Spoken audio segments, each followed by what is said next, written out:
Oi meninas, tudo bom?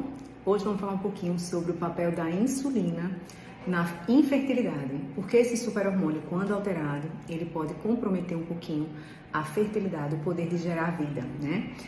Primeiro eu vou explicar para vocês o que é a insulina. A insulina é um hormônio que é secretado pelo pâncreas, que tem a função de transportar a glicose, o carboidrato, lá para a célula, tá? Então, quando a gente come carboidrato, é liberada a insulina, ela pega essa glicose, esse carboidrato leva para a célula, e existe um transportador lá dentro da célula chamado GLUT4, que vem para a membrana, pega essa glicose e joga a glicose dentro da célula para gerar energia para a célula.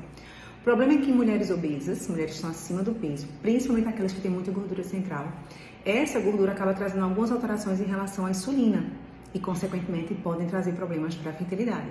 Então, a mulher obesa, ela tem muito mais produção de radicais livres, de liberação de ácidos graxos, de radicais livres, de ácidos graxos livres, de citocinas inflamatórias, de hormônios androgênicos. Então, quanto mais a insulina sobe, mais ela tem um efeito negativo lá nos ovários para aumentar a produção de hormônios andrógenos, tá? Então, tudo isso vai alterar a sinalização da insulina para essa translocação do GLUT4, tá? Meio que dificultando essa entrada do carboidrato na célula.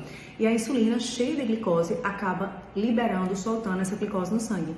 E aí gera um quadro de hiperglicemia, que vai resultar numa hiperinsulinemia compensatória. O organismo libera mais insulina para tentar baixar esse açúcar do sangue. E começa um descontrole, tá?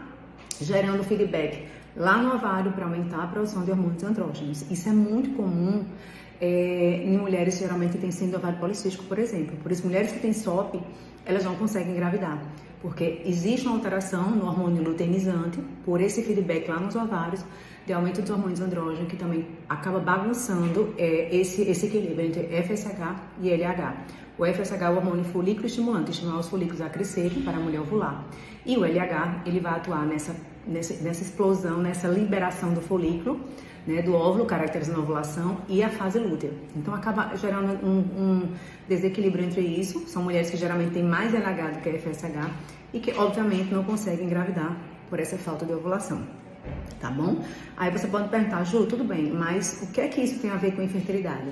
Isso tem a ver que o excesso da produção de hormônios androgênicos lá no ovário, ele vai poder acabar acarretando o aumento desse LH, já nos estágios iniciais desse crescimento do folículo, atrapalhando esse processo de ovulação. Mulher que não ovula, ela não vai conseguir engravidar, óbvio, né? Essa fase lútea, que acontece depois da ovulação, ela pode ser comprometida, como também pode gerar dano nos oócitos, que são os futuros óvulos, produzindo até mesmo atresia folicular prematura. Atresia significa morte, tá? Do folículo prematuro, como também favorecendo a anovulação. A mulher não consegue ovular. Resistência à insulina, hiperinsulinemia compensatória vão trazer distúrbios menstruais, ovulatórios e, consequentemente, também infertilidade. E por isso que muitas vezes eu já peguei vários pacientes falando assim, Ju, eu estava acima do peso, não conseguia fazer dieta, e aí a minha gineco acabou prescrevendo metformina, porque ela percebeu que meus níveis de glicose e de insulina estavam sempre altos. E logo depois de 2, 3 meses eu consegui engravidar, justamente porque a metformina faz esse papel da insulina, tentar baixar o açúcar do sangue. Então, regularizou mais esse quadro de hiperglicemia ou hiperinsulinemia, você reduz, na verdade, essa parte de hormônios androgênicos, equilibrando esses hormônios e favorecendo, obviamente, a ovulação e, consequente, né, a gravidez. Então, sempre que vocês tentarem engravidar, busquem manter o perfil glicêmico todo ideal. Glicose, de preferência, de 70 e 90, hemoglobina glicada abaixo de 5,4, insulina de preferência abaixo de 6 e também checar o HOMA-IR e HOMA-beta. O HOMA-IR avalia justamente o funcionamento dessa insulina, para a mulher não ter resistência à insulina, que tem que estar sempre abaixo de 1,2, e o HOMA-beta, que avalia a função do pâncreas nessa produção de insulina, que de preferência está no máximo até 100. Tá? Então são valores ideais que vão favorecer muito um corpo desinflamado, um perfil glicêmico legal, para a gente conseguir garantir uma boa gestação. Combinado?